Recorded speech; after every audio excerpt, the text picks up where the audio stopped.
तेजी से आगे बढ़ता हूं और मुंबई की धरती पे चलता हूं, जहां से रोहित शर्मा मुंबई एक ऐसी जगह है सर, मुंबई से हमें कुत्ता लाए थे,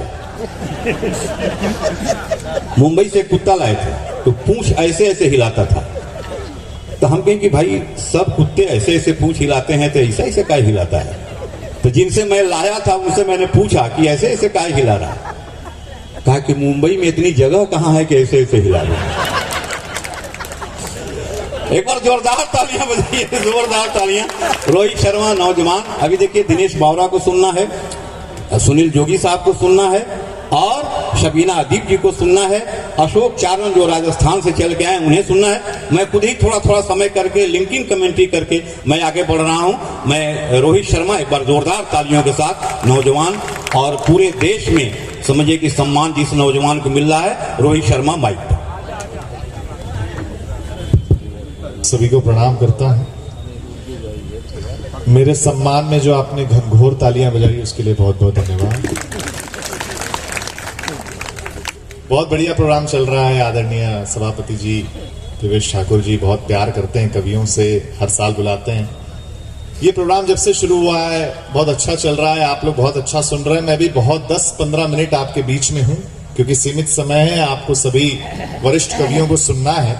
लेकिन त्रिशा आई, इसने कहा कि जो समापन की कविता थी वो थी कि बेटी अगले जन्म में बनाए। बहुत बेटियों की तारीफ हुई। उसके बाद शंकर जी आए, उन्होंने भी बेटियों पे शेर सुनाया। बड़ी बात है। देखिए एक बात से तो आप सहमत होंगे कि बेटी हमेशा अच्छी होती है। लड़की जो होती है जब वो बेटी होती है हमेशा अच्छी होती है। जब दोस्त बनती है तब भी अच्छी होती है, जब बहन बनती है तब भी अच्छी होती है। पता नहीं पत्नी बनने के बाद कौन सी मोंजोलिका इनके अंदर आ जाती है। ऐसा ही है। लेकिन मैं जैसा मेरा परिचय दिया गया, मेरे बारे में बताया गया, हास्य के कवियों कोई टेंशन लेना नहीं। 10-15 मिनट आपके बीच में हूं और जितनी भी देर मैं यहां पर हूं आपका सिर्फ ध्यान चाहता हूं और कुछ नहीं चाहता हूं। हमारे पास कोई यंत्र तंत्र नहीं है, कोई तबला ढोलक पेटी नहीं है, केवल हमारे शब्द हैं। हम हमारे शब्द से आप तक पहुंचने की कोशिश करेंगे और जहां बात आप तक पहुंचे आपकी प्रतिक्रिया मिलती रहे, क्योंकि ये दो तरफा मामला होता है। बात यहां से कही जाती है, वहां से सुनी जाती है, सराही जाती है, तब यहां से दूसरी बात कही जाती है। तब मैं पहली 4 पंक्तियां सुनाता हूं कि तुमको मिल सकता है हमसे बेहतर। थोड़ी देर के लिए अपने आप को भूल जाइए और मेरी हास्य की दुनिया में आइए, क्योंकि देखिए सब आदमी धन के पीछे तो तब तक भागता है जब तक उसका निधन नहीं हो जाता। मुझे याद है एक बहुत बड़े बादशाह की मौत हुई। ध्यान से सुनना और बात अच्छी लगे तो आगे से लेकर पीछे तक तालियां बजाकर मुझे बताना, मुझे लगना चाहिए आप सुनने के लिए तैयार हैं। एक बहुत बड़े बादशाह की मौत हुई। वो अपनी पत्नी के लिए 1000 करोड़ रुपए छोड़ के मरा। उसकी पत्नी ने घर के नौकर से शादी कर ली। उस दिन नौकर ने कहा कि मुझे अब तक ऐसा लगता था कि मैं मालिक के लिए काम करता हूं, आज समझ में आया मालिक मेरे लिए काम करते थे। वाह वाह वाह वाह वाह वाह। सुनाता हूं कि तुमको मिल सकता है हमसे बेहतर, हमको मिल सकता है तुमसे बेहतर, लेकिन तुम और हम दो अगर मिल जाए तो कुछ और नहीं हो सकता फिर इससे बेहतर। वाह वाह, बहुत अच्छा भाई रोहित जी, बहुत अच्छा, बहुत अच्छा है। लेकिन अद्भुत है बात तो। खैर बिहार अपने आप में अद्भुत प्रदेश है। जब जब हम आते हैं हमें बहुत अच्छा लगता है। मतलब अगर बिहार में सुना दिया जाए, बिहार का आदमी अगर किसी को सुन ले उसको भी पद्मश्री पुरस्कार दिया जा सकता है। यहां सुनाना बहुत कठिन काम है। हमें आदरणीय सभापति जी बता रहे थे, हमें जब इनके घर थे, बोले एक प्रवचन करता है। उन्होंने प्रवचन में कहा कि देखो जो इस जन्म में नर है वो अगले जन्म में भी नर ही होगा, और जो इस जन्म में नारी है वो अगले जन्म में भी नारी ही होगी। इतना सुनते ही एक बूढ़ी अम्मा उठ करके जाने लगी। तो प्रवचनकर्ता ने रुकाया और पूछा, अम्मा बीच प्रवचन में उठ के क्यों जा रही हो? अम्मा ने जो जवाब दिया बड़ा अद्भुत था, उस पर आपकी तालियां मिलेंगी। प्रवचनकर्ता ने रुकाया और पूछा, अम्मा बीच प्रवचन में उठ के क्यों जा रही हो? अम्मा ने कहा, महाराज जी जब अगले जन्म में भी पूड़ियां ही तलनी है तो प्रवचन सुन के फायदा क्या है? बिना फायदे के आप लोग किसी को सुन लो, संभव है? वाह वाह, संभव ही नहीं है। मतलब अद्भुत मामला। अभी हम आ रहे थे, कार हमारी चल रही थी। हम जिस भी प्रदेश में होते हैं, जिस भी शहर में होते हैं, मान लीजिए अगर कभी ड्राइवर हॉर्न बजा दे तो सामने जो गाड़ी वाला होता है वो हट जाता है, वो रास्ता देता है। आपके ऐसा नहीं है। हमारे ड्राइवर ने हॉर्न बजाया, आगे पीछे मुड़ के देख रहा, बोले बजाया कौन है? इतनी हिम्मत किसकी हो गई? फिर दिनेश बावरा जी गोरखपुर से आते, इन्होंने ड्राइवर को समझाया, बोले भाई ये बिहार है, रहने दे, कट्टा उट्टा निकाल लिया, मुश्किल हो जाएगी। अद्भुत मामला है आप लोगों का। मतलब बता रहे थे मुझे सुनील जोगी जी, बहुत वरिष्ठ कवि, आज इनको सुनिएगा, बहुत आनंद देंगे, बहुत साल से बिहार आ रहे हैं। इन्होंने बताया, बोले एक बार का सच्चा किस्सा है रोहित, तुमको बताऊं, बिहार को हल्के में मत लो। मैंने कहा क्यों? बोले यहाँ के एक लड़के ने अपना आईफोन बेच करके कट्टा खरीद लिया। मैंने कहा फिर क्या किया? बोले कट्टा दिखा दिखा के 10 आईफोन जमा कर लिया।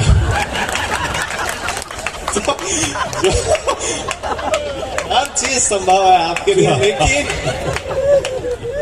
लेकिन मैं एक कविता आपको सुनाता हूं। मैं मुंबई से आपके बीच में आया हूं। अगर महाराष्ट्र का एक कवि अगर बिहार पर कविता सुनाता है तो उस पर आपका सर्वाधिक प्रेम चाहता हूं। तब मैं सुनाता हूं कविता, सुनिए और आपका आशीर्वाद चाहता हूं कि थका नहीं है राज्य कभी ये। सुनिएगा कि थका नहीं है राज्य कभी ये, कभी न हिम्मत हारी है।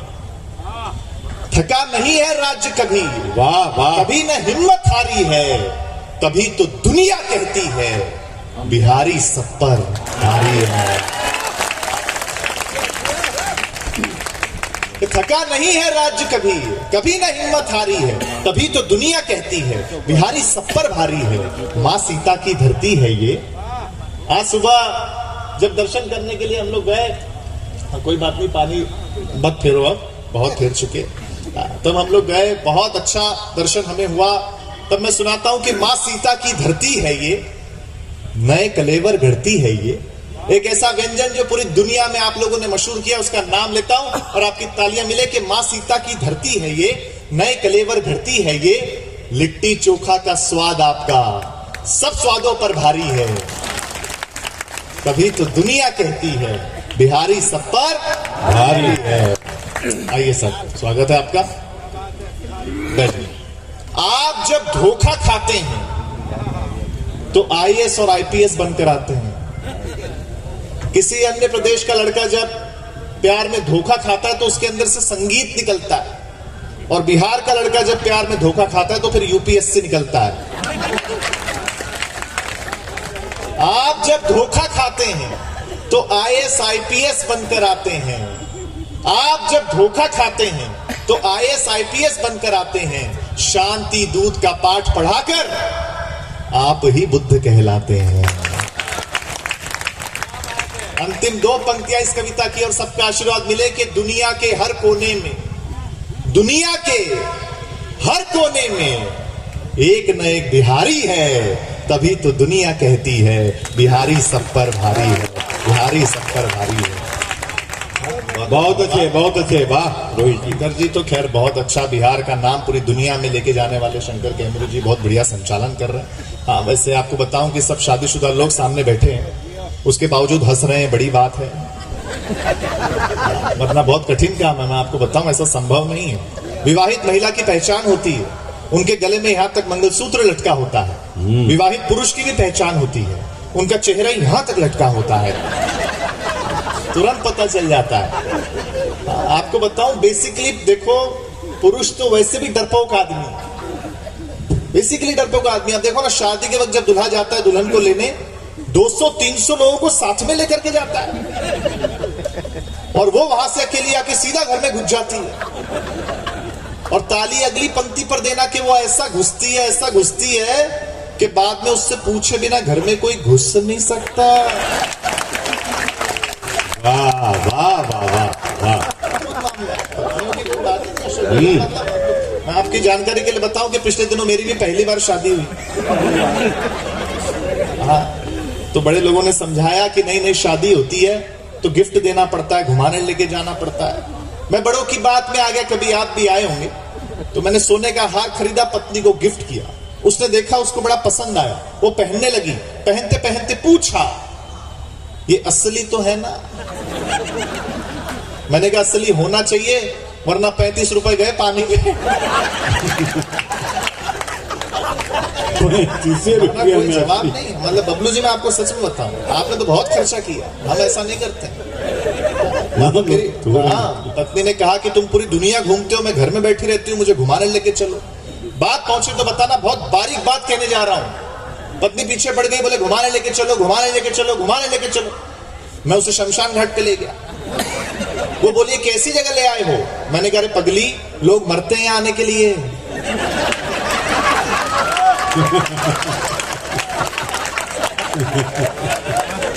मरते हैं।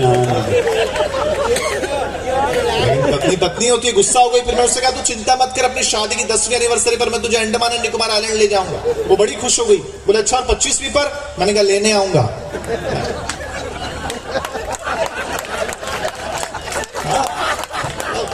लेकिन आज मुझे सच में आदरणीय देवेश जी बहुत प्यार करते हैं। हम तो इनके घर, एक तो एक अच्छी बात मुझे ये लगती है, इसलिए नहीं कि आज के कार्यक्रम के आयोजक हैं इसलिए मैं कह रहा हूं। मैंने जब हम बिहार आए और इनके यहाँ रुके, हमने देखा कि कम से कम रोज 50-100 लोग अपनी अपनी सुझाव लेकर के आते हैं, अपने अपने काम लेकर के आते हैं, चाहे वो किसी भी धर्म के हो, किसी भी जाति के हो। आदरणीय सर उनकी मदद करते हैं, ये अपने आप में एक बहुत बड़ी बात है। मैं चाहता हूं, क्या बात है सर, अद्भुत है। तो सर मुझसे कह रहे थे कि नई नई शादी में इतना जल्दी कैसे पीड़ित हो गया, क्या समस्या है बता। मैंने कहा सर क्या करूं, मेरी पत्नी हर दूसरे दिन पैसे मांगती है, 5,000 रुपए दो, 10,000 रुपए दो। तो उन्होंने पूछा बेटा तेरी पत्नी इतने पैसों का करती क्या है? मैंने कहा मुझे क्या पता, मैंने कभी दिए ही नहीं। अपने को क्या पता। लेकिन मैं आपको बताऊं, देखो पति और पत्नी का रिश्ता भी ना सर कांग्रेस और बीजेपी जैसा ही होता है। हाँ, मतलब हमारे घर में भी वही हालत है। तो मेरी पत्नी भक्त है, तो मैंने एक दिन उससे कहा देख यार तू चिंता मत कर, आज के बाद मैं तुझे लड़ाई का कोई अवसर नहीं दूंगा। अब वो भक्त है, उसने कहा मैं तुम्हारे दिए हुए मौकों की मोहताज नहीं हूं, मैं आत्मनिर्भर हूं। और अगली बात लेकिन जो मैंने कही, सारे पुरुषों की तालियां इस पर चाहता हूं जो अगर मैंने सही बात कह दी और सही जवाब दिया हो। मैंने कहा देखो महिलाओं, आप कितना भी आत्मनिर्भर हो जाओ, कितना भी आत्मनिर्भर हो जाओ, तुम सुंदर लग रही हो, ये सुनने के लिए तो हम पुरुषों पे ही निर्भर रहना पड़ेगा यार। बहुत अच्छे, बहुत अच्छे, वाह। मैं तो सच में महिलाओं का बहुत सम्मान करता हूं, बहुत सम्मान करता हूं, क्योंकि महिलाओं को आप जो भी कुछ दें बदले में आपको ज्यादा लौटाती हैं। जैसे आप इन्हें मकान दें, ये आपको घर करके देती हैं। आप इन्हें अनाज दें, ये आपको भोजन बना करके देती हैं। आप इन्हें मुस्कुराहट दें, ये आपको अपना दिल दे देती हैं। मतलब आप महिलाओं को जो भी कुछ दें बदले में आपको ज्यादा ही लौटाती हैं। तो यदि हम इन्हें कोई छोटी मोटी तकलीफ दें, ताली कम बजा रहे हो आप, एक बार जोरदार तालियां बजाओ। बहुत अच्छा। अंतिम रूप से मैं कविता छोटी सी सुना देता हूँ, सीमित समय है। बहुत अच्छा लगा आपके बीच आके। वैसे मैं आपको बताऊं, मैं बहुत कॉन्फिडेंस वाला कवि हूँ। हाँ, बहुत कॉन्फिडेंस वाला कवि हूँ सर मैं। आज पे फिर भी बहुत लोग हैं। पिछले प्रोग्राम में केवल एक श्रोता बैठा था सामने, मैंने 2.5 घंटे सुनाया। फिर मैं उतर के उसके पास गया, मैंने कहा नमस्ते भाई साहब, लगता है आप मेरे बहुत बड़े फैन है। वो बोला फैन है? मैंने कुछ नहीं, मैं तो माइक वाला हूँ। तू खत्म करे तो मैं लेके चलूं। मैंने आपको हंसाया, लेकिन अब अंतिम 1 मिनट में आपका मांगता हूं, मैं कविता सुनाना चाहता हूं आपको। और मुझे पूरा भरोसा है कि आप बहुत अच्छे से कविता सुनेंगे। बहुत वायरल हुई, करोड़ों मोबाइल तक ये पहुंची, लेकिन मैं आज लाइव अगर आपके बीच में सुना रहा हूं तो मुझे आपका आशीर्वाद, आपका प्यार चाहिए। सुनिए। हम लोगों ने बहुत तरक्की कर ली। हम लोगों ने देखिए बड़े बड़े घर ले लिए, बड़ी बड़ी गाड़ियां ले ली, हम अच्छी जगह वेकेशन पे जाते हैं, लेकिन हमने बहुत कुछ खो दिया है। और क्या खोया है मैं वो बताने की कोशिश कर रहा हूं, और आपकी तालियां, आपका आशीर्वाद मांगता हूं। सुनिए कि जब हम अनपढ़ थे तो हम गांव में रहते थे। सुनिए कि जब हम अनपढ़ थे तो हम गांव में रहते थे। हम पढ़े लिखे हो गए तो तनाव में रहते हैं। जब हम अनपढ़ थे तो अंधेरे में रहते थे, बिजली नहीं होती थी उस वक्त। महसूस करिएगा अगली पंक्ति पर, जब हम अनपढ़ थे तो अंधेरे में रहते थे। हम पढ़े लिखे हो गए तो लोगों को अंधेरे में रखने लग गए। जब हम अनपढ़ थे तो पैसा परिवार के एक मुखिया के पास होता था। जॉइंट फैमिली कल्चर से आए हुए लोग हैं। जब हम अनपढ़ थे तो पैसा परिवार के एक मुखिया के पास होता था और सब सुखी होते थे। हम पढ़े लिखे हो गए तो आज पैसा सबके पास है, लेकिन सुखी कोई नहीं है। वाह वाह वाह वाह, 3 जनरेशंस यहाँ बैठी हुई हैं। आखिरी पंक्ति सुना करके अपना स्थान लूंगा। आपको लगे अगर रोहित शर्मा ने सीमित समय में अच्छा काव्य पाठ किया हो तो मुझे तालियों से विदा करना। डिजिटल वर्ल्ड है, डिजिटल दुनिया है, डिजिटल क्रांति है। तब सुनाता हूं कि अनपढ़ों ने हमें दिया बहुत कुछ है, लिया कुछ भी नहीं। सीतामढ़ी के बड़े लोगों आशीर्वाद चाहता हूं कि अनपढ़ों ने हमें दिया बहुत कुछ है, लिया कुछ भी नहीं है। हम वो आखिरी पीढ़ी है साहब जिनकी माओ का सोशल मीडिया पे अकाउंट ही नहीं है। बहुत बहुत धन्यवाद।